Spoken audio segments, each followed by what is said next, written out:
हिजो बस्ती उजाड्नेहरू थिए, हामी बस्ती बसाउँदैछौँ। हिजो डढेलो सल्काउनेहरू थिए, हामी आगो निभाउँदैछौँ। हिजो बस्ती उजाड्नेहरू थिए, हामी बस्ती बसाउँदैछौँ। हिजो डढेलो सल्काउनेहरू थिए, हामी आगो निभाउँदैछौँ। नयाँ सोच, नयाँ विचार, नयाँ सोच, नयाँ विचार।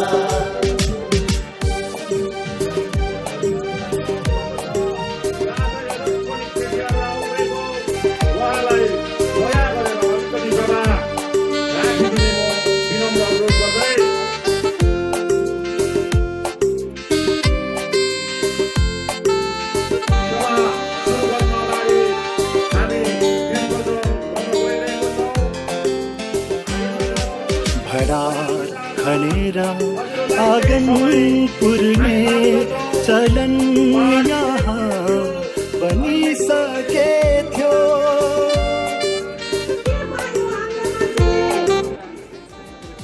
न गोर्खाल्यान्ड पायो, न केही नै पायो। 86 को आन्दोलनमा माकपा र जिएनएलएफको आफ्नै तामाङ, राई, लिम्बू, छेत्री, बाहुन, कामी, दमाई दाजुभाइको काटाकाट। सिलिगुडीमा शहीद नगर बनियो।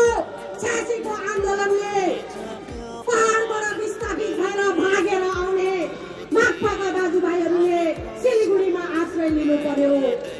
के यसैको लागि गोर्खाल्यान्ड मागेको थियौँ हामीले? 1200 शहीद भयो। केजुअल र हजारेको रोग पहाडलाई लगायो। हिजो अस्ति सुरु भएको कोरोनाको भ्याक्सिन आविष्कार भइसकेको छ, तर 86 र 2007 देखि पहाडलाई लागेको भोलिन्टियर हजारेको ट्रिटमेन्ट अझैसम्म हुन सकेको छैन। यो बडो दुर्भाग्यको कुरा हो। आज बेकारी भाइ बहिनीले केही हुन्छ कि भनेर 15 वर्ष 20 वर्षसम्म बिना तलबमा खटिरहेको छ। मान्छेको एउटा सिङ्गो जिन्दगीको सकेको छ।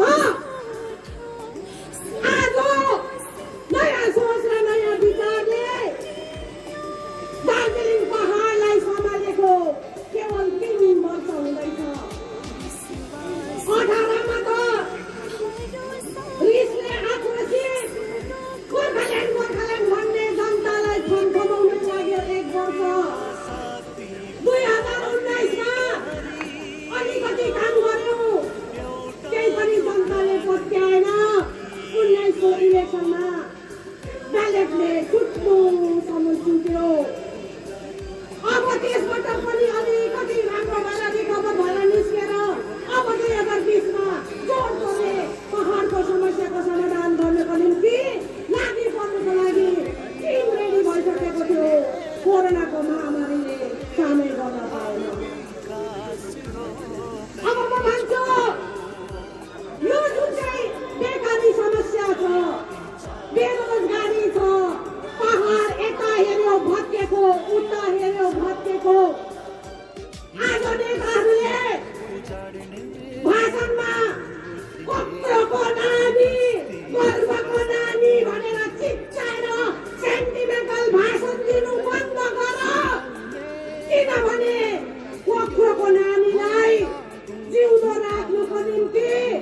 कि बुझ्दैन र हाम्रो गर्वको नानी र पत्रको नानीको वास्ता दिएर ब्ल्याकमेल गर्ने बन्द गर अब यो पहाडको नानीको आमाले पौष्टिक आहार पाउनुपर्छ र मात्रै गर्वको नानी हेल्दी नानी बन्द भएर जान्छ अनि थापा र विनय तामाङले सुत्केरीलाई पौष्टिक आहार दिने अब अभियान सुरु गरेको छ त्यो खत्रको नानीको बाउलाई रोजगार दिने अभियान सुरु गरेको छ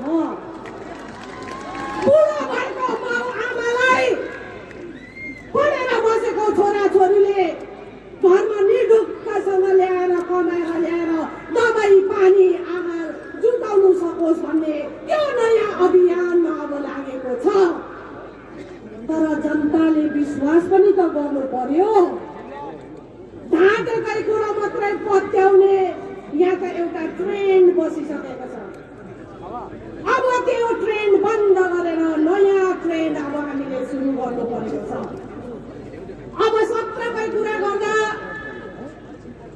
2017को आन्दोलन कस्तो भएको थियो ब्रेक फेल भएको गाडी जस्तो भएको थियो अब हजुरहरू गाडीको ब्रेक फेल भयो भने त्यो ड्राइभरले के गर्छ लगेर कुनै भित्तामा लगेर गाडी ठोकाउँछ र पेसेन्जरलाई बचाउँछ एक्सपिरियन्स ड्राइभर छ तर 2017को गोर्खाल्यान्डको गाडी ब्रेक फेल भयो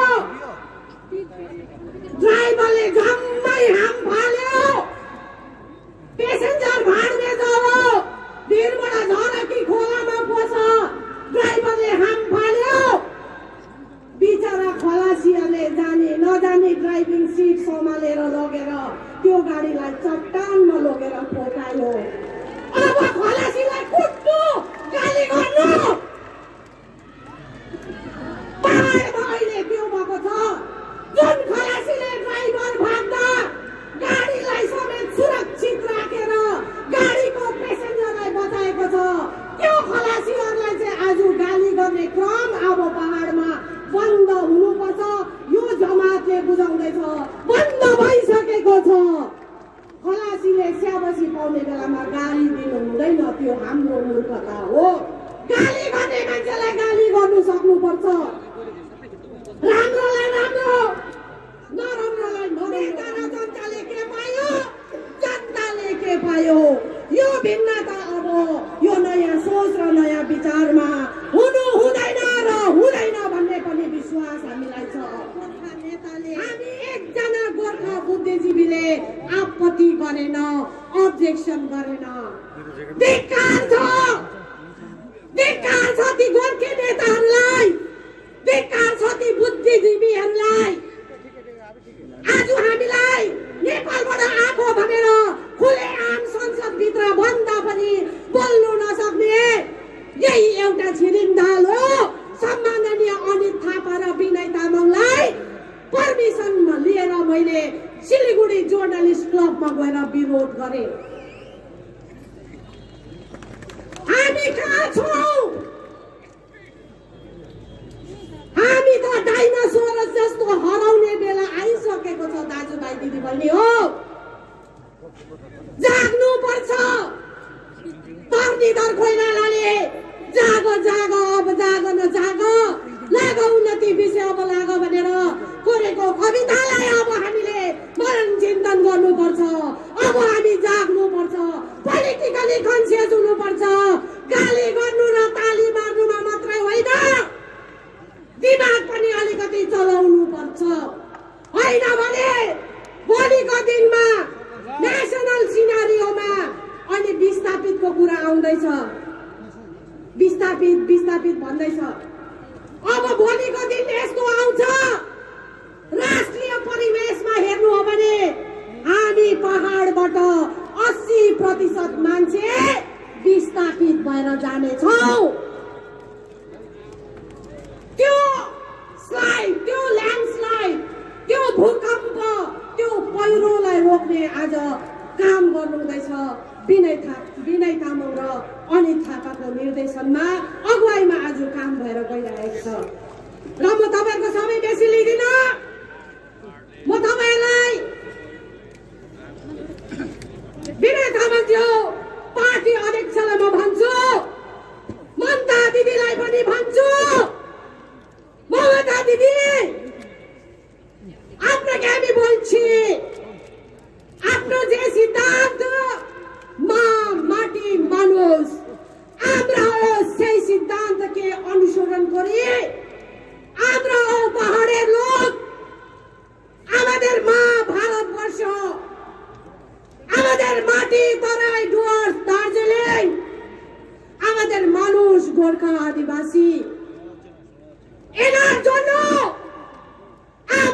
স্বীকৃতি করতেছি আপনার স্মরণে আমরা আছি, কিন্তু ভুল বুঝবেন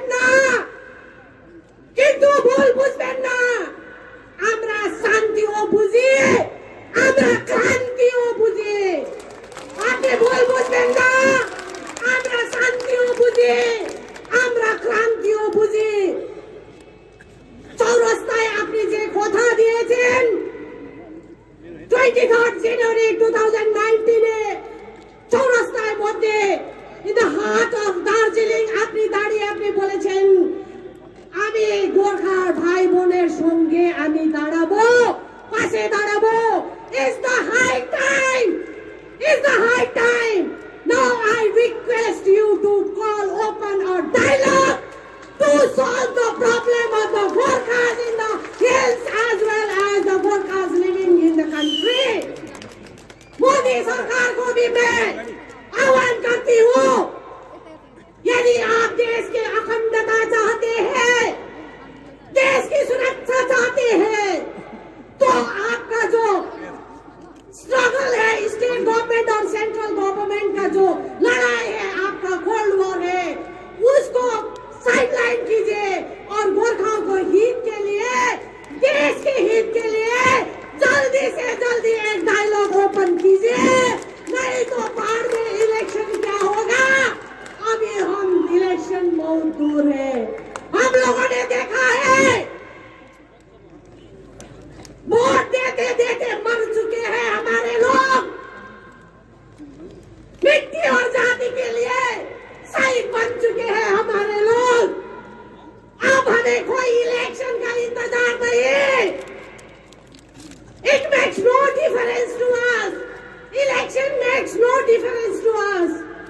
अब हम लोग पहाड़ में शांति चाहते हैं, तो शांति के मार्ग कैसे अपनाना है आप लोग इसका सुनिश्चित कीजिए, ये मेरा आह्वान है।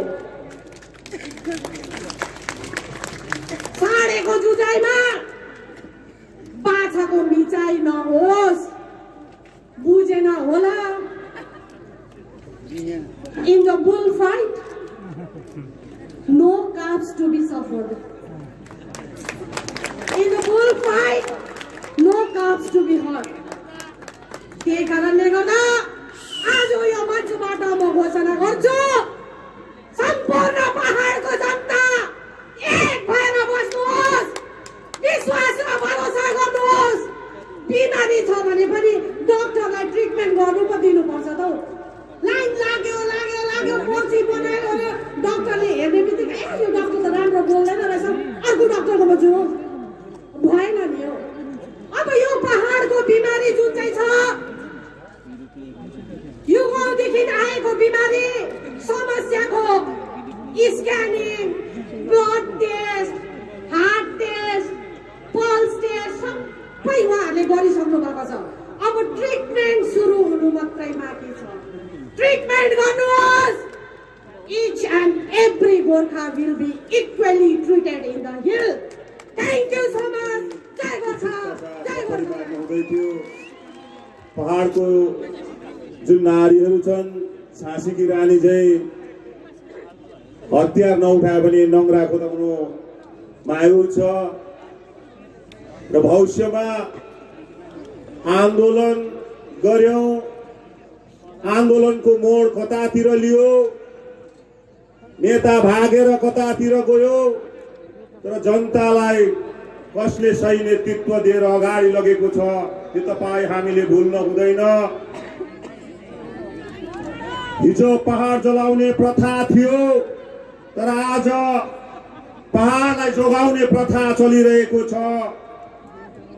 हिजो पहाड तराईलाई डढेलो सल्काउने कार्य भएको थियो भनेदेखिलाई आज नयाँ सोच, नयाँ विचारले त्यो स्वागत गर्नु कम्बर मर्कै नाचेको देखेर होइन, हाम्रोमा पनि आत्मस्वाभिमान छ भनेर चाहिँ आज चाहिँ गोर्खाको आत्मस्वाभिमान देखाइदिन्छु भनेर आउनुहुने दाजुभाइ दिदीबहिनीहरूलाई मेरो हृदयबाट सलाम, नमन, नमस्कार, जय गोर्खा। अब धेरैवटा कुराहरू छ, धेरैवटा मुद्दाहरू छ। कताबाट बनाऊ कता नबनाऊ भन्ने हुन्छ। र मलाई अरू केही छैन, जति पनि यहाँ सालबारीदेखि सुकुना बजारसम्म अहिले पनि यहाँ नहटाएर बस्नुभएका एकदमै उत्साही दाजुभाइ दिदीबहिनीहरू, टिस्टाको हाइवे 13 अझैसम्म पनि फसेर यो जनसभा स्थलसम्म, यो सभास्थलसम्म आउनु नसकेका दाजुभाइ दिदीबहिनीहरू, गाडीधुरा रोहिणीमा पनि अझैसम्म फसेर आउनु नसकेका दाजुभाइ दिदीबहिनीहरूलाई पनि तपाईँहरूले मेरोबाट गोर्खे सलाम छ भनिदिनुहोस्। तपाईँहरूको उत्साहले अझ हामी उत्साहित बनेका छौँ। सत्य के हो झुटो के हो त्यो स्पष्ट पार्न अझै ऊर्जा दिनुभएको छ। अब झुटको खेतीको कुरा गरौँ कि झुटको कसमको कुरा गरौँ, हामी धर्म मान्ने मान्छेहरू, देवी देवता मान्ने मान्छेहरू निधारमा गोली ठोक्छु भन्ने कुराहरू त सबैलाई थाहा छ, सबलाई सर्वविदित भएको कुरा हो। तर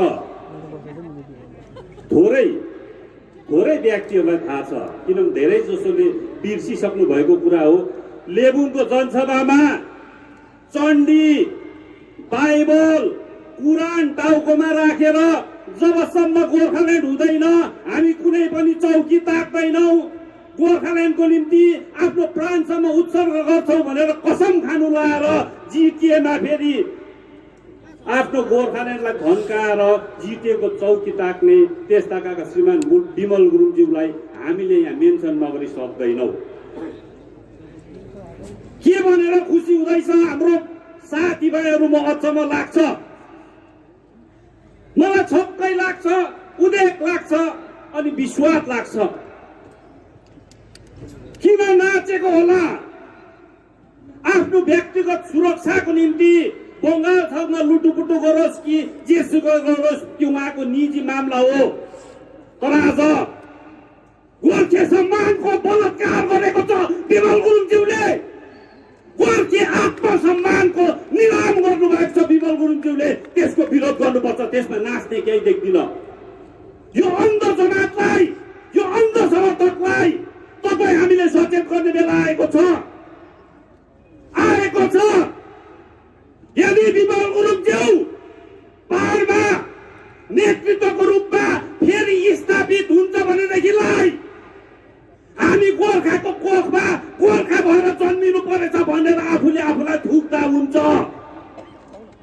अब सबै गरोस्, भगवान मलाई यो गोर्खाको कोखमा नजन्माओस् भनेर भन्दा हुन्छ। गोर्खाको कोख कलङ्कित बनेको हुन्छ। यो याद गर्नुपर्ने कुराहरू छ। आज ईर्ष्या चौकीको लोभ देख्दा छक्कै पर्छु। हामी भन्छौँ व्यक्तिगत आक्षेप लाउन खोज्दैनौँ, एउटा स्तरीयता मेन्टेन गरौँ न, एउटा स्तरीयता कायम गरेर कुरा गरौँ न। आँक्राको कुरा गर्दा किन काँक्राको कुरा गर्नु? सुन्यौँ, हामीले सुन्यौँ कि मदन तामाङ केसमा दुःख लाग्छ नि त। मदन तामाङज्यूको हत्याकाण्डको कुरा आएपछि हामीलाई दुःख लाग्छ। त्यसको भुक्तभोगी हामी। तिमीहरूले आफूले आफूलाई विस्थापित भन्छ भनेदेखिलाई मदन तामाङको हत्याकाण्डमा आरोपी भएकोदेखि उता 2010 देखि 2017 हामी त जिउँदो शहीद पो भन्थ्यो त। हामी त जिउँदो शहीद भएर बाँचेको, र त्यो जिउँदो शहीद भएर बाँचेकोलाई आज घर फर्किएर एउटा भोलिन्टियर टिचर गर्दै गरेको भाइ, शिक्षित भाइ फेल भएर जबरजस्ती हालेको होइन। इन्टरभ्यू लिनु सक्छ, उहाँको क्यापेसिटी कतिको छ, क्यापेबिलिटी कति छ, पोटेन्सियल कति छ, एउटा सब पढाउनु सक्षम छ कि छैन भनेर त्यो भाइलाई आज फेरि केस सकेर आएर भोलिन्टियरको प्रक्रियामा फेरि त्यसलाई कन्टिन्युएसन गरेर आज काम पाउँदा के को रिस? त्यो भाइ अरू कोही होइन, केशवराज पोखरेल हो। म भनिदिन्छु, सिधै नाम काटेर भन्नुहोस्। आज आज केशवराज पोखरेलले मुद्दा केन्द्रित गरेको प्रश्नको रिसले चाहिँ केशवराज पोखरेल मदन तामाङ हत्याकाण्डको आरोपी कसरी टिचर बटाडी पार। यो नीति मन पर्दैन दाजु तपाईको। यो नीतिको विरोध गर्नु खोजेको बंगालको पत्रकार महोदयले अस्ति इन्टरभ्यु लिनु भएको थियो, त्यसमा पनि देख्नु भयो होला विनय तामाङ पन्थीले छुरी हानेर आफूले आफूलाई घोचाएर एकअर्कामा घोचाघुच पारेर फेरि विनय तामाङपट्टि नै गयो। मेरो मान्छे होइन। कहाँ पोर भन्दाखेरि बनेश बेगपोर भने त्यो उहाँलाई के हो बनेश बेगपे त्यो कुरा सम्झिँदा हाम्रो मकैमा घटना पनि याद आयो मलाई। हाम्रो एकजना भेना बित्नु भयो, उहाँ दिल्ली जानुभएको थियो अरे। उहाँको दाजुको नाम चाहिँ अजय। रेलवे स्टेसनबाट निक्लिनु त्यो ट्याक्सीमा चढा भयो, भैया हामी अजय बुबु के पास लिए चलो न भनेको जस्तो। अब त्यो अजय बुबु को हो? त्यो ड्राइभरलाई, दिल्लीको ड्राइभरलाई अजय बुबु को हो? त्यस्तै त्यहाँको रिपोर्टरलाई बानेश बेगबेग को हो? र पुरा त्यो मात्र होइन, यो नीति जब उनलाई समर्थन गर्दा ठिकै छ, उसको समर्थनको विरोध भएर केस भयो। अहिलेसम्म पनि कतिजनाको बेल भएको छैन। त्यो केस भइसकेपछि हाम्रो मान्छे होइन। बेसी नभुरिन साथीहरू, म भन्दैछु तपाईँहरूलाई, उहाँको यो भुपार्ने नीति राम्रो छैन।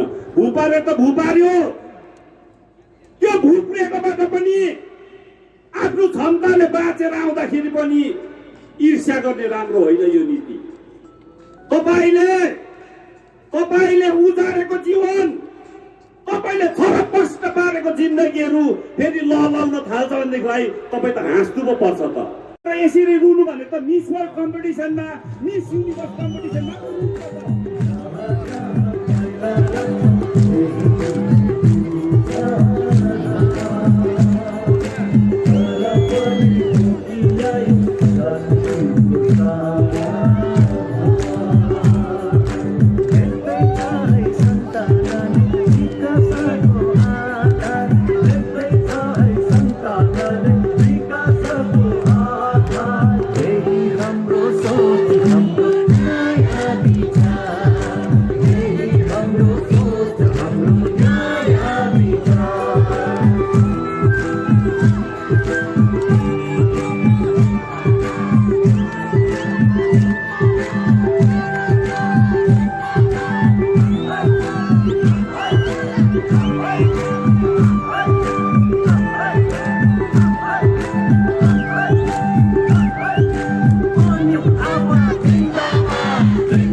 यो परिवर्तन अभियानमा लागेको थियो हामी। यो परिवर्तन अभियानको परिवर्तन लहरको सभाका सभापति महोदय, मञ्चमा आसीन गोर्खा जनमुक्ति मोर्चा जो यो पहाडलाई नयाँ सोच, नयाँ विचारमा परिवर्तन ल्याउने हाम्रो नेता विनय तामाङज्यू, मञ्चमा आसीन यस परिवर्तन अभियानमा 2017 दिन लागेको हाम्रो नेतृत्ववृन्द र यस परिवर्तन अभियानलाई साथ दिएर यस परिवर्तन लहरमा आउनु भएको मेरा दाजुभाइ दिदीबहिनी आमा बाबा काका काकी सबैलाई गोर्खे अभिनन्दन टक्राउँदछु। 2017 मा जुन विनय तामाङज्यूले पहाडमा अस्त व्यस्त भएको अवस्थामा पहाडलाई जुन नयाँ गोरेटो नयाँ मार्गपट्टि दोहोऱ्याउनु निस्किनु भयो, उहाँलाई साथ दिएर उहाँको भिजनलाई साथ दिएर उहाँको पछि म पनि लागेको थिएँ। धेरै सङ्घर्ष गर्नु पर्यो, धेरै भन्दा धेरै सङ्घर्ष गर्नु पर्यो। आफ्नै आमालाई पनि बुझाउनु साह्रो पर्यो, आफ्नै नानीहरूलाई पनि बुझाउनु साह्रो पर्यो। तर हामीले सङ्घर्ष गर्नु छोडिनौँ। हामीले सङ्घर्ष गर्दाखेरि सुरुमा सानो झुम थियो हामीसँग, जो चाहिँ हामीले काम गर्दा हामीले कर्म गर्दा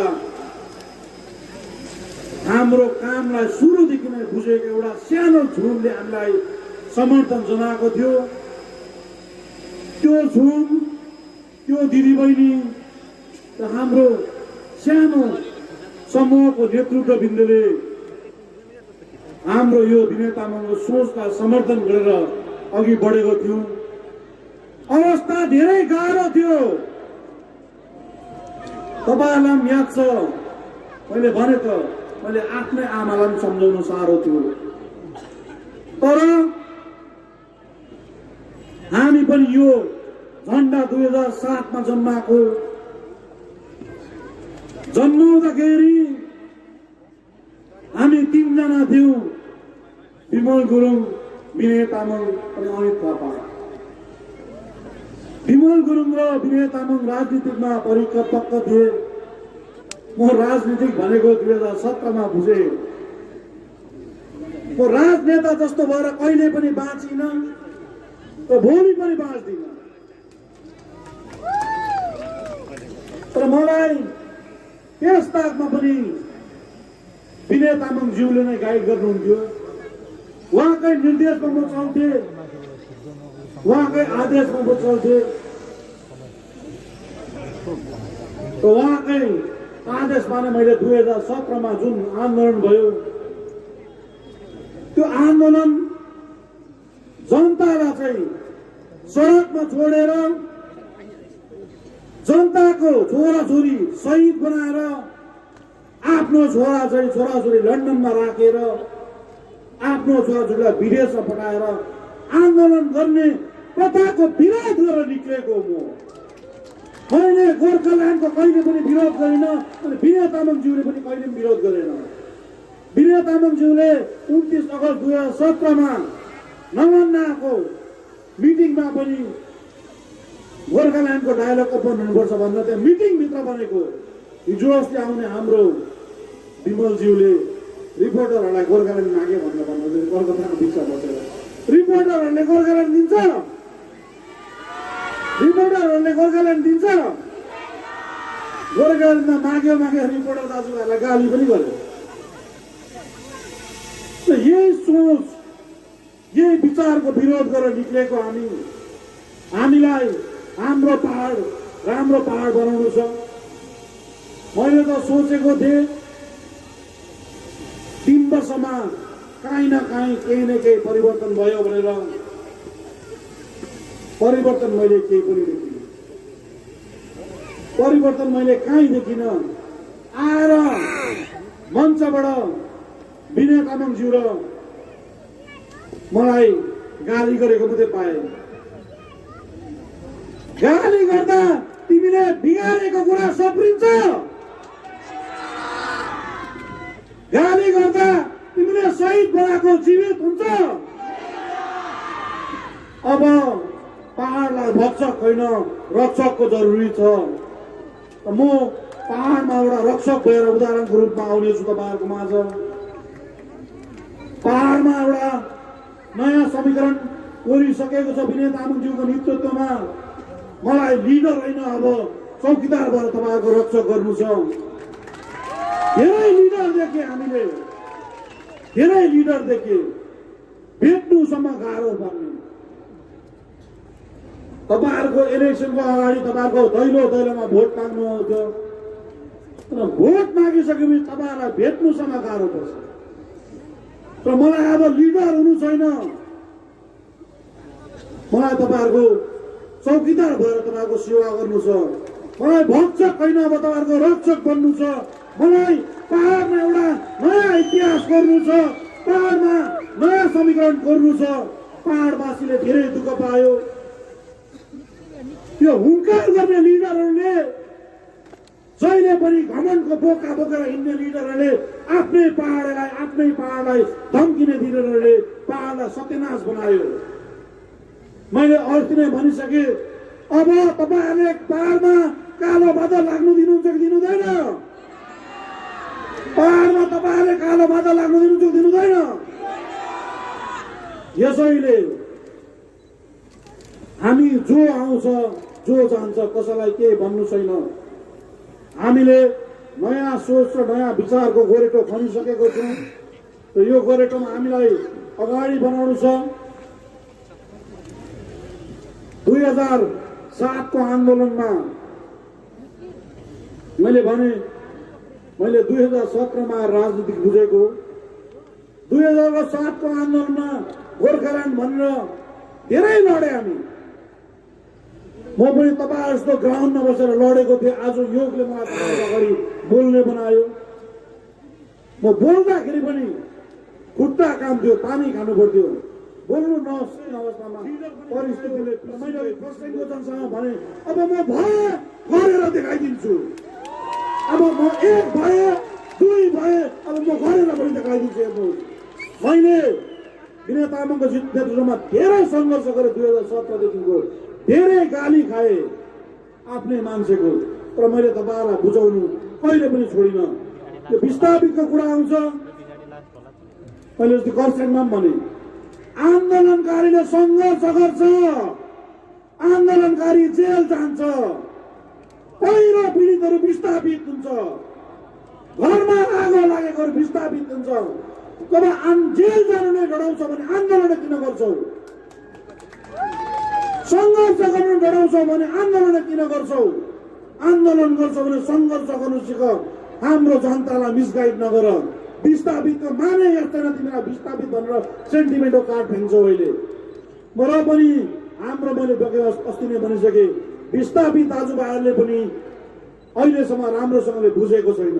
उहाँहरूलाई पनि मेरो ढोका सदैव खुल्ला छ। म मेरो आफ्नो दाजुभाइहरूलाई कहिले पनि ढोका बन्द गर्दिनँ। र विमल गुरुङलाई पनि म यहाँबाट आह्वान गर्न चाहन्छु, तिमी पनि सुत्रेर विनय तामाङको नेतृत्वमा काम गर्छ भने यो झन्डा 2007 को झन्डामा हो, तर विनय तामाङको नेतृत्वमा तिमीले तिम्रो सोच, तिम्रो विचार सब त्यागेर आएको छ भने आज म विनय तामाङलाई रिक्वेस्ट गर्छु, उहाँलाई पनि हामी एक्सेप्ट गरेको हुनुपर्छ। तर तिम्रो हुङ्कार बानी छोड्नुपर्छ। तर तिमीले आफ्नै पहाडलाई आगो लाउने पत्ता बन्द गर्नुपर्छ। तर ममता ब्यानर्जीलाई 2017 नै विश्वास गरेको छु। अहिले हाम्रो सन्तानले पनि तपाईँलाई विश्वास गरेर तपाईँपट्टि फर्केर हेर्दैछ। तपाईँले हामीलाई, हाम्रो नानीहरूलाई हिल युनिभर्सिटी दिनुभयो। हामी गोर्खा सन्तान धेरै धेरै धन्यवाद छु। र आउने दिनमा पनि तपाईँमाथि ठुलो आश राखेको छ।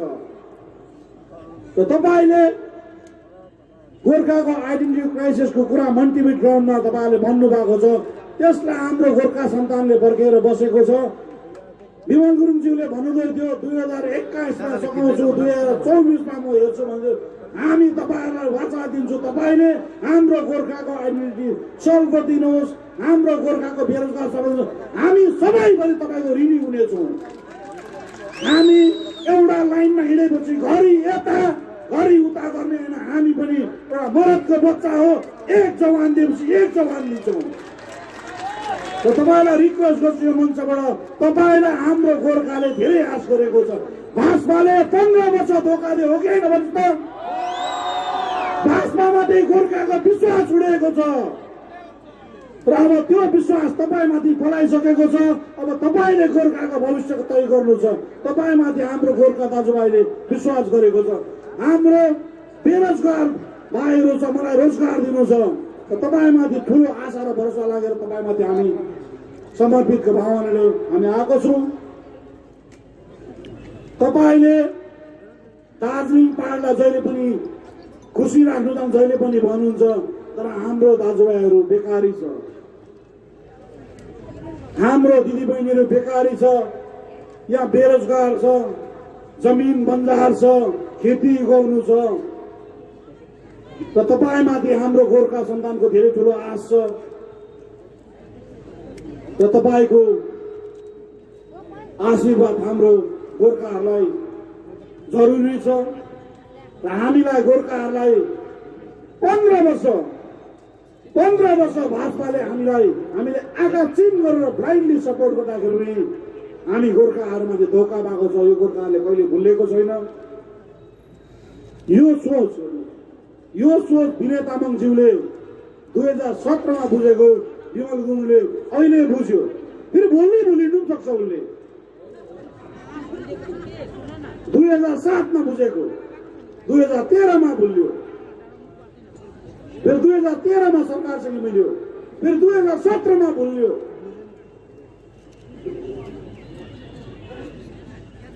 यस्तो भुलिने मान्छेले पाला लिडर दिएर अगाडि हुन्छ। अब हाम्रो नानीहरूले टिचर पाउँदा रिस गर्ने मान्छे कस्तो मान्छे यो मान्छे त?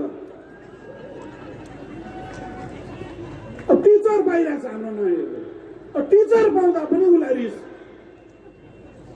अब यस्तो पनि नेता हुन्छ लु भन्नुहोस् त? जसले पाए मेरै पहाडको नानीले त पायो, भोलि पनि पाउँछ, हाम्रै पहाडको नानीले त पाउँछ। यस्तो आफ्नै मान्छेलाई रिस गर्ने नेता हुन्छ कहिले लु भन्नुहोस् त? त्यही कारण ममता ब्यानर्जीलाई भन्छु, हामीले त तपाईँलाई साथ दिएकोदेखि अहिलेसम्म साथ पनि दिइरहेको छ। तर 3 पल्ट धोका दिने मान्छेले तपाईँलाई सधैँ साथ दिन्छ कि विचार गर्नुहोस् है। गोर्खालाई त धोका दियो, तपाईँ पनि सोच्नुपर्छ एकपल्ट। त्यसैले म भन्छु, यो आन्दोलनले हाम्रो पहाडलाई यति साह्रो सत्यानाश बनायो, बेरोजगार बनायो, हाम्रो ड्राइभर दाजुभाइहरूलाई धेरै दुःख पायो। ट्याक्समा प्रब्लम, जिएलपी नम्बरमा ट्याक्स दिनु पर्दैन भनेर आफ्नो 10वटा कि 25वटा केन्द्रमा चाहिँ ट्याक्स दिँदै गर्यो। होटेल ओनर्सहरूलाई दुःख पायो, बिजनेसम्यानलाई दुःख पायो। र 2007 देखि पहाडले दुःखै मात्र पाएको छ। हाम्रो नानीहरूले केस खायो। 2007 देखि कसैले सुख बाँचालु भन्नुहोस् त? गाडीको ड्राइभरले दुःख पायो कि पाएन? हाम्रो विद्यार्थी नानीले पढ्दाखेरि दुःख पायो कि पाएन? हाम्रो होटलको मालिकहरूलाई दुःख भयो कि भएन? व्यापारी दाजुभाइलाई दुःख भयो कि भएन?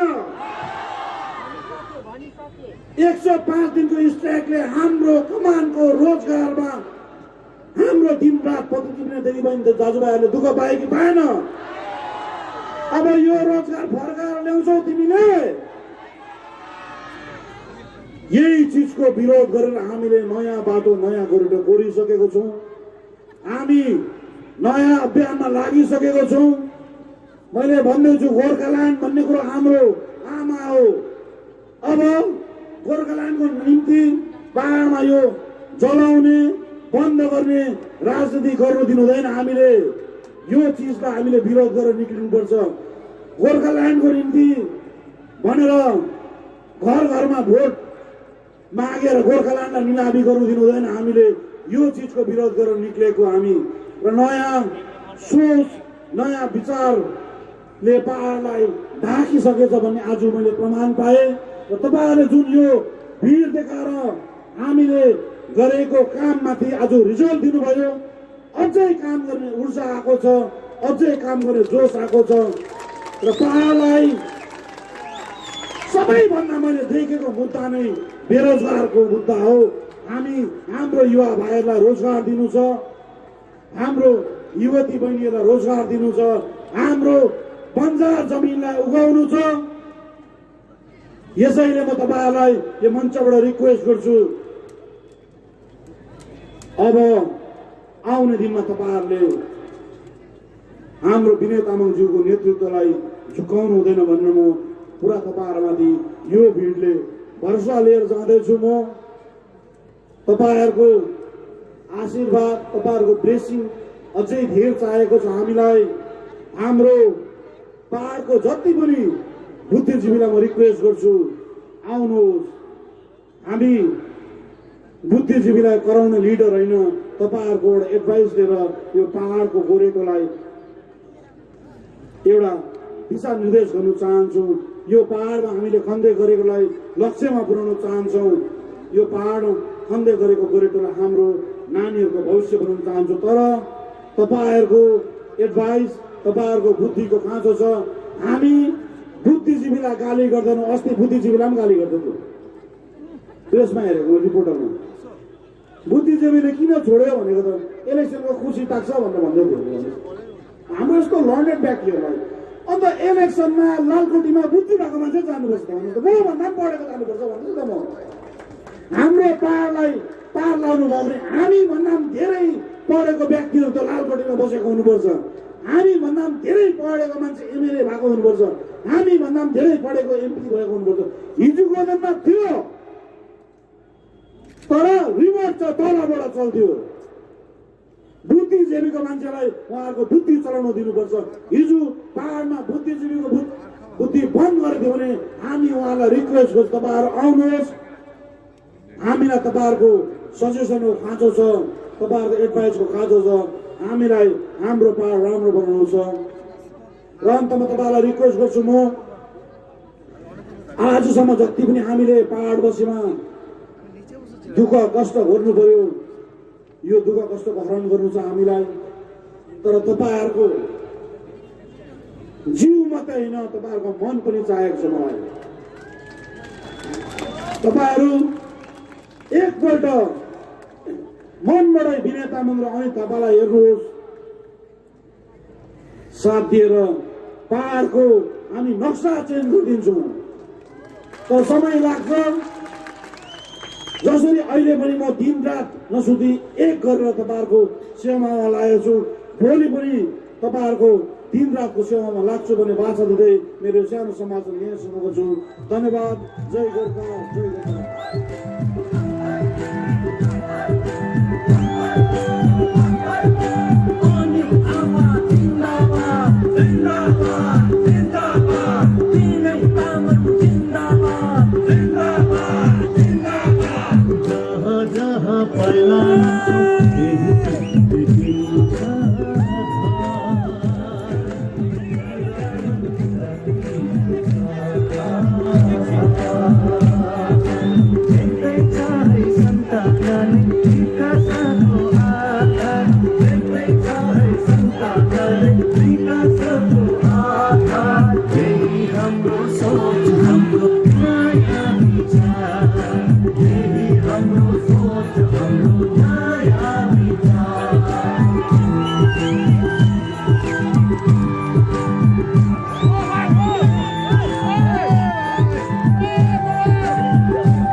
आज 13 तारिक डिसेम्बर 2020 सुकुना उच्चतर माध्यमिक विद्यालय मैदानमा आयोजित यस सभाका सभाध्यक्ष महोदय, मञ्चमा आसीन गोर्खा जनमुक्ति मोर्चा केन्द्रीय समितिका महासचिव एवं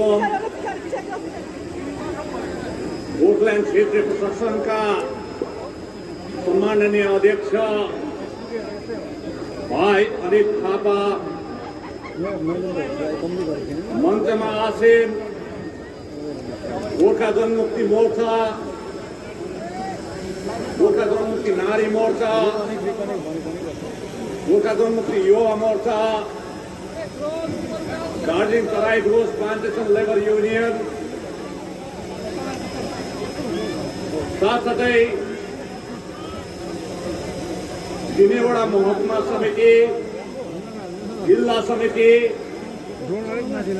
अन्य भाती संगठनबाट आउनुभएका अग्रज नेतृत्ववृन्द, साथै आजको यस सभामा सम्पूर्ण पहाडका 45वटै समष्टिहरूबाट आउनुभएका सम्पूर्ण शान्ति प्रेमी, जाति प्रेमी, मेरा अति आदरणीय दाजुभाइ अनि दिदीबहिनी, सर्वप्रथम त म हजुरहरू सबैलाई म आन्तरिक हृदयबाट धन्यवाद दिन चाहन्छु। तपाईहरू हिजो रातिदेखि आज बिहानैदेखि आजको जनसभालाई सफल बनाउनको निम्ति आफ्नो घरबाट हिँड्नुभयो। धेरैजना अहिले पनि बाटाघाटामा गाडीको जामले बसिरहेका छन्। उहाँलाई पनि म धन्यवाद दिन चाहन्छु। साथै आजको यस जनसभाको निम्ति अनुमति प्रदान गर्नको निम्ति गरिदिएकोमा दार्जिलिङ जिल्ला प्रशासन अनि दार्जिलिङ पुलिस प्रशासनलाई पनि म धन्यवाद दिन चाहन्छु। साथै आजको यस सभामा अध्यक्ष गोर्खा जनमुक्ति मोर्चा, महासचिव गोर्खा जनमुक्ति मोर्चा र पार्टीका अग्रज नेतृत्वहरूले के कस्ता आफ्नो वक्तव्य राख्छन्, ती वक्तव्यहरूलाई समेटेर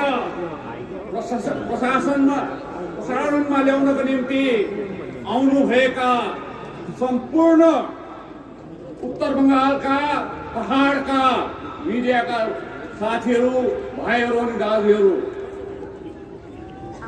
साथसाथै आजको यस सभास्थलसम्म तपाईहरूले झर्को नमानिकन हाम्रो सन्तानलाई सही ढङ्गमा ल्याइदिनु भएकोमा अनि सही ढङ्गमा घर घरमा पुर्याइदिनु भएकोमा म चालक दाजुभाइहरूलाई पनि धन्यवाद दिन चाहन्छु। साथै आजको यो सभालाई सुचारू रूप दिनको निम्ति जो जति पनि सिलगढी कमिसनरेट अनि दार्जिलिङ जिल्ला पुलिस जो खटिएका छन् उहाँलाई पनि म धेरै धेरै धन्यवाद दिन चाहन्छु। साथै अन्तमा म केन्द्र सरकारको खुफिया विभाग, राज्य सरकारको खुफिया विभाग अनि आर्मी इन्टेलिजेन्सका सम्पूर्ण पदाधिकारीलाई पनि म मुरी धन्यवाद दिन चाहन्छु। अनि उहाँहरूलाई खुफिया विभागलाई म भन्न चाहन्छु, आजको सभामा मैले जे बोलेर जाँदैछु त्यो सही ढङ्गमा सही रूपमा यस्ताको त्यस्तै राज्य सरकार र केन्द्र सरकारलाई बुझाएको हुनुपर्छ। आजको सभा सबैले आफ्नो आफ्नो दृष्टिकोणमा हेरे मानौ अन्धाहरूलाई अगाडि हात्ती राखेर संसार कस्तो छ भन्दा कोही हात्तीले कान, कोही अन्धाले हात्तीको कान समातेर नाङ्गो जस्तो भने, कसैले पुच्छ समातेर डोरी जस्ता भने, त्यस्तै प्रकारले आजको यो सभालाई धेरैजनाले शक्ति प्रदर्शन पनि भने, या 6 तारिखको जवाब पनि दिने सभा पनि भने, कतिले यो सरकारलाई देखाउनको लागि पनि भने। तर म आज भन्न चाहन्छु यो सभाको विशेषता अर्कै छ।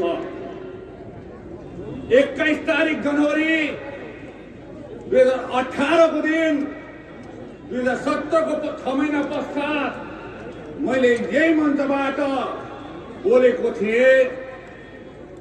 आज करिबन 1047 दिन बादमा दोस्रो पल्ट यो सुकुनाको मैदानबाट म बोल्न गइरहेको छु। भारतको लागि 47 नम्बर अति शुभ मानिन्छ, कारण 1947 मा भारत स्वतन्त्र भएको थियो,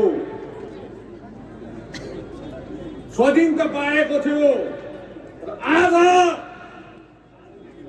मैले यहाँ बोलेको पनि गोर्खाले पनि स्वाधीनता पाएको हुनुपर्छ। मैले बारम्बार सरकारलाई झकझकाउँदै आएको हामीलाई हाम्रो चिनारी भारतमा चाहिएको छ। गोर्खा जातिले भारतको संविधान अनुरूप सम्मानजनक स्थान पाएको हुनुपर्छ, यो हाम्रो माग हो। तर आज मैले तपाईको नेतृत्व गरेकोले गर्दा यस कुरोलाई चिन्तन र मनन गरे, पठन गरे, गहिराईमा गएर यसलाई हेरे, बुझे। गोर्खाल्यान्डको लागि, भारतको गोर्खाहरूको चिनारीको लागि, अस्तित्वको लागि सबैभन्दा ठुलो बाधा, 2वटा बाधा पाए। एउटा हो भारत नेपाल मैत्री सन्धि 1950, अर्को हो भारत भुटान मैत्री सन्धि 1949। यो 1949 सालको भारत र भुटानको सन्धि, साथसाथै 1950 सालको भारत र नेपालको सन्धि जबसम्म रद्द हुँदैन तबसम्म यो पर्खाल भएर हाम्रो चिनारीको लागि अगाडि उभिएको हुन्छ। यसोस्ले गर्दा म तपाईलाई, केन्द्र सरकारलाई, भारतीय जनता पार्टीका शीर्ष नेतृत्वलाई, श्रीमती सोनिया गान्धीलाई, श्री राहुल गान्धीलाई, शरद पवारलाई, फारूक अब्दुल्लालाई अनि जो जति पनि भारतमा शीर्ष नेतृत्वहरू छ, भारतलाई आज अगाडि लगेको राजनैतिक नेतृत्वहरू छ, उहाँलाई म आह्वान गर्छु। त उहाँलाई निवेदन गर्न चाहन्छु, भारतको सुरक्षाको हेतु 1949 सालको भारत भुटान सन्धि रद्द गरेको हुनुपर्छ। साथै 1950 सालको नेपाल भारत सन्धि रद्द गरेको हुनुपर्छ। यो विषयमा तपाईहरुलाई म भन्न चाहन्छु, आज जुन जग्गामा दार्जिलिङ पहाडमा हामी बसिरहेका छौँ यसलाई इतिहास कोठाउनु पर्छ। जुन जग्गामा कालिम्पोङमा हामी बसिरहेको छौँ यसको इतिहास कोटेर हेर्नुपर्छ। जुन जग्गामा सिलगढी तराईमा हामी बसिरहेको छौँ यसको पनि इतिहास हेर्नुपर्छ। जुन जग्गामा हामी बसिरहेको छौँ डुवर्स यसको इतिहास हेर्नुपर्छ। आज म त्यो इतिहास अलिकति तपाईँलाई सुनाउन चाहन्छु, कारण यो केवल मैले आफ्नो सन्तानलाई मात्र सुनाएको होइन, केन्द्र सरकारलाई काने गुजी निकालिदिएको। भोलि यो जग्गामा कुनै खतरा पनि आउनु सक्छ मैले देख्दैछु। त्यसले गर्दा 1919 सालदेखि 1935 सालसम्म भारतमा 8वटा जग्गाहरू, स्थानहरू, क्षेत्रहरू एक्सक्लुडेड एरियामा पर्थ्यो।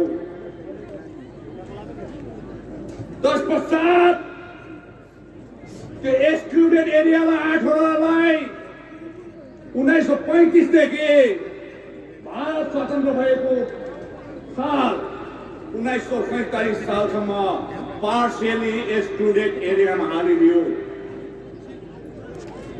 पार्शियली एक्सक्लुडेड एरिया भनेर अगावै 28वटा क्षेत्रहरू थियो। पछि यो 8वटा एक्सक्लुडेड क्षेत्रलाई पनि पार्शियली एक्सक्लुडेड क्षेत्रमा आउँदा 36वटा भयो भारत गणराज्यभित्र। तर स्वाधीनता भए पश्चात 36 मा 35ले संवैधानिक न्याय पायो। तर हाम्रो पहाडले, तराई र डुवर्सले संवैधानिक न्याय पाएको छैन। आज मलाई संवैधानिक न्याय चाहिएको हुनुपर्छ। केन्द्र सरकारले हाम्रो देश हेर्नुपर्छ। संवैधानिक मान्यता होइन, पहिला संवैधानिक न्याय दार्जिलिङ पहाडलाई, कालिम्पोङलाई, तराईलाई र डुवर्सलाई दिएको हुनुपर्छ संवैधानिक न्याय। कसरी तिमीहरूले पार्शियली एक्सक्लुडेड एरिया 35वटा दियो तर यसलाई छोडेर गएको छ। यो खतरा हो। नरेन्द्र मोदी सरकारले काश्मीरलाई हेर्छ, अरुणाचल प्रदेशलाई पनि हेर्दैछ, मणिपुरलाई पनि हेर्दैछ। तिम्रो आँखा यहाँ पनि पर्नु पर्छ, यहाँ पनि पर्नु पर्छ। खतरा छ भन्दैछु। कन्स्टिट्युसनल जस्टिस दिएको हुनुपर्छ तिमीहरूले। आज सबै सत्ताको राजनीति मात्रै गर्दैछ। कसरी भोट जित्यौँ, कसरी चौकीमा बसौँ भन्ने राजनीति मात्रै गर्दैछ। तर यो तिरङ्गा झन्डा हामी सत्ताको राजनीति गर्दैनौँ। जनतालाई न्याय दिने कामपट्टि लागिरहेको छौँ, जनतालाई उन्मुक्ति दिने काम गरिरहेको छौँ। आज यो जनसभामा मैले त्यही बोल्दैछु।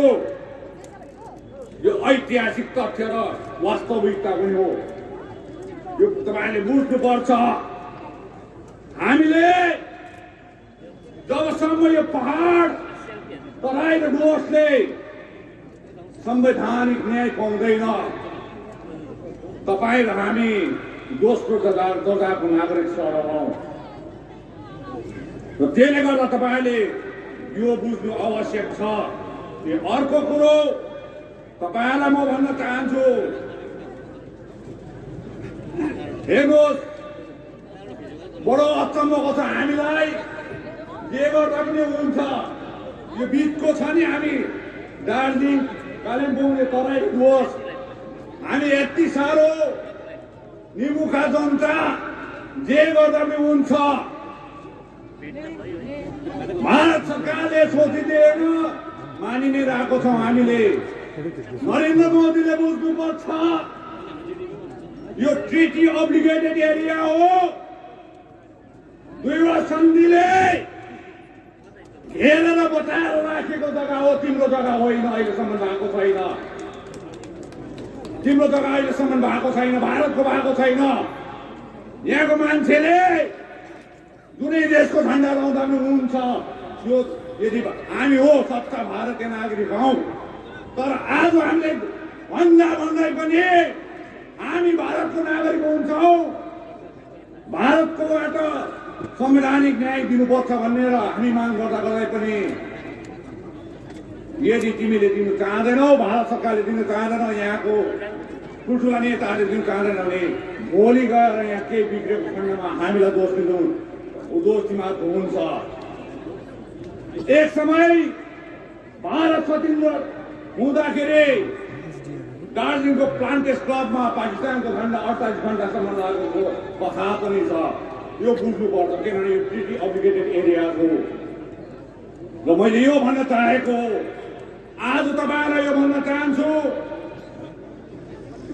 नर्थ इस्टमा 7 वटा राज्यहरू छ जसलाई 7 सिस्टर्स भनिन्छ। त्यहाँ नर्थ इस्ट काउन्सिल छ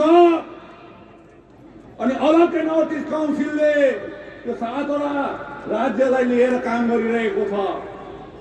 बादमा 1975 सालमा सिक्किम एउटा देश भारतको गणराज्यभित्र एउटा राज्य भएर गयो अनि सिक्किमलाई 2002 मा नर्थ इस्ट काउन्सिलको मेम्बर बनाएर 8 सदस्यीय मेम्बर छ अहिले नर्थ इस्ट काउन्सिलमा। तर अफसोसको कुरो सिक्किम एकपट्टि छ, 7 वटा राज्य अर्कोपट्टि छ।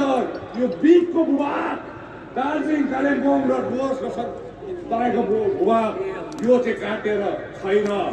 आज नरेन्द्र मोदी सरकारलाई, अमित शाहलाई, जेपी नड्डालाई यो भन्न चाहन्छु, चाँडो भन्दा चाँडो नर्थ इस्ट काउन्सिलमा यो जग्गालाई पनि गाभिदिएको हुनुपर्छ, एउटा पुल बनाइदिएको हुनुपर्छ। मैले त्यसै भनेको होइन, म आजको सभामा खोत्रे राजनीति गर्नु आएको होइन, कसैलाई गाली गर्नु आएको होइन। मैले गाली गरेर कसैलाई मैले तल झार्नु नि आएको होइन, कसैलाई सरकारमाथि जान। तर दार्जिलिङ, कालिम्पोङको पहाड, सिलगढी, तराई र डुवर्सको जनताले जे भोगिरहेको चाहन्छु, सुश्री ममता ब्यानर्जीले माननीय मुख्यमन्त्रीलाई यो भन्न चाहन्छु, तपाईँले 3 पल्ट मेरो उपस्थितिमा गोर्खाहरूको रक्षा गर्छु भन्नुभएको छ, गोर्खाको चिनारी र अस्तित्वको लागि म लड्छु भन्नुभएको छ। पहिलोपल्ट तपाईँले दार्जिलिङको चौरास्तामा बोल्नुभयो, दोस्रो पल्ट मेरै सामनेमा नक्सलबाडीमा बोल्नुभयो, तेस्रो पल्ट मेरै सामनेमा कालचिनीमा बोल्नु भएको छ। आज तपाईँलाई पनि म सम्पूर्ण यो दार्जिलिङ पहाड, तराई र डुवर्सको जनताको तर्फबाट अहिले मैले जे भने यसको निम्ति तपाईँले पहल गरिदिनु हो, यो मेरो अनुरोध हो। र यसको निम्ति चाँडोभन्दा चाँडो राज्य सरकारले संवैधानिक न्यायको निम्ति बापबाटै टक हामीसँग गरेको हुनुपर्छ, दुई पक्षबाट हामीसँग गरेको हुनुपर्छ। तत्पश्चात तपाईँको पहलमा केन्द्र सरकारसँग त्रिपक्षबाट भएको हुनुपर्छ, बापबाटै टक। हामी अघि अनित थापा भाइले भन्दै थियौँ नि, हामी सहिदै नबनाइकन, कसैलाई नमारिकन, कसैलाई दङ्गा फसाद नगरिकन, कहीँ स्ट्राइक पनि नगरिकन हामी बिस्तारो बिस्तारो आफ्नो भाग्यको रेखा खोल्दै जाँदैछौँ। बौद्धिक आन्दोलन यसलाई भन्छ। मैले आज तपाईँहरूको अगाडि राखिदिए, यो केवल मेरो एउटा मस्तिष्कको कुरो होइन, यो पछाडि थिङ्क ट्याङ्कहरू छ। समय कम्ती छ र मैले कम्ती बोलाइ भनिदिएको मात्र हो। साथसाथै म यो कुरो एउटा फोरममा राख्न चाहन्छु, जो फोरम अलरेडी छ, नर्थ इस्टको national forum for north east. उहाँसँग चाँडै हाम्रो पार्टीको अग्र नेतृत्वहरूलाई लिएर हामी सेमिनार गरेका हुन्छौँ, हामी सेमिनार गर्छौँ। त्यसैले गर्दाखेरि तपाईँलाई म यो भन्न चाहन्छु कि आज जे जति पनि मैले समय कम्ती लिएको छु, कारण म आफै पनि बिरामी छु। र जे जति मैले आज भने तपाईँलाई यो कुरो तपाईँले बुझिदिनुहोस्। सरकारले बुझ्नुपर्छ, सबैले बुझ्नुपर्छ। 2017 मा जुन आगो लागेको थियो यो पहाडमा, उत्तर बङ्गालमा, निभाउने हामी हो, फायर ब्रिगेड हामी हो।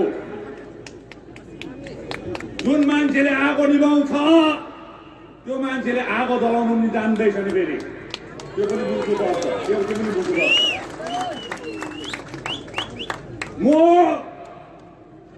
म पनि बाघै हो,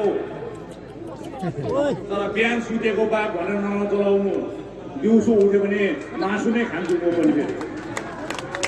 आज म सुतिरहेको छु,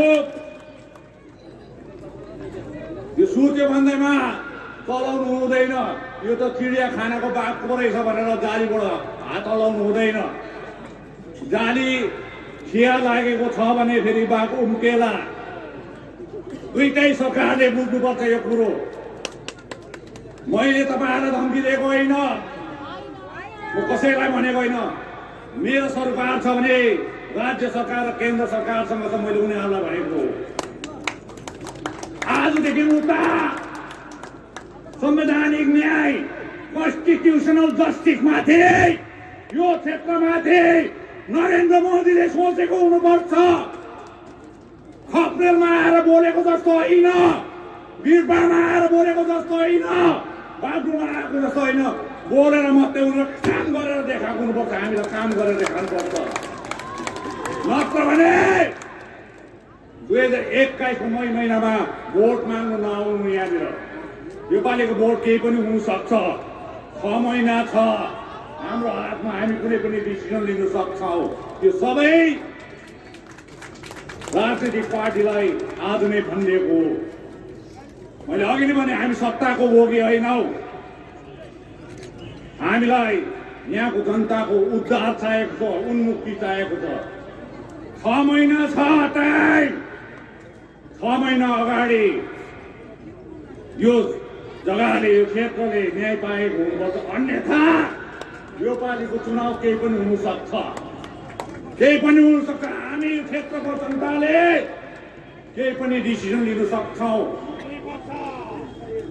त्यसले गर्दाखेरि तपाईँलाई यही भन्न चाहन्छु। र अन्तमा तपाईँलाई यही भन्न चाहन्छु, अघि पूर्व वक्ताले धेरै थोर बतायो होला म नआउँदाखेरि पनि, म आइसकेर पनि धेरैजना वक्ताहरू थियो, उहाँले भन्नुभयो। र अन्तमा जाँदा जाँदै म 2वटा तुक्का मात्रै भनेर जान्छु। भन्दा अलङ्कार बुझिदिनुहोस्। अहिले ठन्डा महिनाको मौसम छ। अब दार्जिलिङतिर, पहाडतिर ठन्डा लाग्दा अहिले त हामी हिटर बाल्छौँ, केरोसिन हिटर पनि बाल्छौँ, इलेक्ट्रिक हिटर पनि बाल्छौँ। पहिला जब हामी धिप्री बत्तीमा स्कुल पढ्थ्यौँ त्यति बेला दाउराको आगो आमाहरूले फुकिदिन्थ्यो। कोही दाउरा कडा हुन्थ्यो, त्यो आगो तापेर पनि तातो भएर पनि कोइला उभिन्थ्यो। त्यो कोइलालाई आमाहरूले फेरि पानीले निभाएर अर्को दिन अँगेटीमा फेरि आगो बनाएर तपाइदिन्थ्यो। त्यो काठ एउटा हुन्थ्यो। अर्को काठ आगो बालिदिन्थ्यो आमाले, तर कोइला बस्दैन थियो, तर तातो चाहिँ तातै हुन्थ्यो। अर्को चाहिँ हामी कमान बस्तीमा बस्नेहरूलाई थाहा छ, हामीले जुन जुलाईमा ढोड काटेको हुन्छौँ, मकै काटेको हुन्छौँ, अनि ढोड बारीमा राखेको हुन्छ। तापेर पनि कोइला उब्रेर पनि भोलि त्यो कोइलामा अँगेटी लगाउने आगो पनि छ। एउटा आगो मात्रै तापेर काटकै छ, एउटा चाहिँ ढोडको आगो छ। ढोडको आगो चाहिँ ठुलै चल्छ, तर एकछिनमा खरानी पनि हुँदैन। त्यो अहिले घरि वीरपाडा, घरि दार्जिलिङको गान्धी मैदान कतातिर जाँदैछ। ढोडको आगो चाहिँ नतात्नु होला, एकछिनको लागि मात्रै हो त्यो। हामी भनेको काठको आगो, कडा काठको आगो, हामीलाई त निभाएर पनि कोइला बनायो भने भोलि अँगेटीमा आउँछ फेरि। त्यसले गर्दा जनतालाई मैले भन्दा अलङ्कार बुझाइदिएको। अब तपाईँ हामी अर्को एउटा सानो टुक्का दिन्छु, त्यहाँदेखि म जान्छु पनि। त्यसले गर्दाखेरि तपाईँ हामी आजकल ज्यादा नै हवाई जहाजमा चढ्ने भएको छौँ, कम्ती नै रेलमा जान्छौँ। त्यसले गर्दाखेरि ट्रेनमा जाँदाखेरि 12-14 घन्टा लाग्छ भनेर हामी हवाईजहाजमा जान्छौँ। हवाईजहाजको अहिले फेयर कम्ती भएकोले गर्दाखेरि यहाँनिर एनजेपीमा दिल्ली जानको निम्ति 3-4 वटा ट्रेन लाग्छ। एउटा राजधानी हो, राजधानी सफा पनि हुन्छ, तपाईलाई चढेपछि सुप पनि ल्याइदिन्छ, गरम छ भने आइसक्रिम पनि दिन्छ, कफी पनि दिन्छ, खाना पनि दिन्छ, एकैछिनमा आउँछ। बेडसिट पनि सेतो सफा, पिलो कभर पनि सेतो, ब्ल्याङ्केट पनि राम्रो, अनि 24 घण्टामा तपाईलाई न्यू दिल्ली स्टेसन पनि पुर्याइदिन्छ। एउटा ट्रेन छ नर्थ इस्ट, अलिकति मैला पनि छ, तर उसले 36 घण्टामा पुर्याउँछ। सुपहरू पाउँदैन त्यो भित्र, आइसक्रिम पाउँदैन। एउटा ब्रह्मपुत्र मेल छ, त्यसले 48 घण्टामा पुर्याउँछ फेरि, त्यो पनि अलिअलि मैला छ, त्यहाँ पनि सुप फुप पाउँदैन, त्यो प्यान्टीले दिन्छ त्यति नै हो। एउटा चाहिँ लोकल ट्रेन छ, लोकल ट्रेनको ड्राइभर चाहिँ इन्जिनको ड्राइभर चाहिँ 3 पल्ट फेल पनि भइसक्यो। फेरि जति बेला स्पिड कुदाउनु पर्छ दुईटा स्टेसनको बिचमा बसिदिन्छ जङ्गलको ठाउँमा। कोही बेला चाहिँ फेरि सिट्टी नै नलागिकन ट्र्याक मास्टरले ट्र्याकै नदिकन उडाउँछ पनि। यो 4टा ट्रेन अहिले यो उत्तर बङ्गालको राजनीतिमा बसिरहेको छ एनजेपीमा। अब राजधानी एक्सप्रेस भनेको चाहिँ अनितको विनयले चलाउने नर्थ इस्ट भनेको टिएमसी हो, ब्रह्मपुत्र मेल भनेको बीजेपी हो, अनि लोकल ट्रेन भने नि त्यो चाहिँ अहिले भर्खर 21 तारिक अक्टोबरदेखि आएको हो। त्यसले गर्दा तपाईँले कुन चाहिँ ट्रेनमा चढ्ने जनताको हातमा छ। त्यसले गर्दा म समय दिन चाहन्न, विशेष गरेर इसाई धर्मावलम्बीलाई म बडा दिनको अगावै शुभेच्छा शुभकामना टक्राउन चाहन्छु। कारण उक्त दिन म हुँदिनँ होला, हुँदिनँ भनेको फेरि जिब्रो टोक्छु त भनेको होइन। म त्यस दिन हस्पिटलमा हुन्छ, भर्खर अपरेसन सकिएको हुन्छ। त्यसले गर्दाखेरि तपाईँलाई अगावै शुभेच्छा शुभकामना, साथसाथै 2021 को नव वर्षको हार्दिक शुभेच्छा शुभकामना मङ्गलमय कामना टक्राउँदै तपाईँहरूको सेवामा, तपाईँहरूको न्यायको लागि हामी जेल मात्र होइन ज्यान पनि दिन तयार छौँ भन्ने तपाईँलाई वचन दिँदै म तपाईँहरूबाट बिदा लिन चाहन्छु। धन्यवाद। जय गोर्खा, जय गोर्खा, जय गोर्खा, जय गोर्खाल्यान्ड, जय गोर्खाल्यान्ड, जय गोर्खाल्यान्ड, जय हिन्द, जय हिन्द, जय हिन्द। धन्यवाद।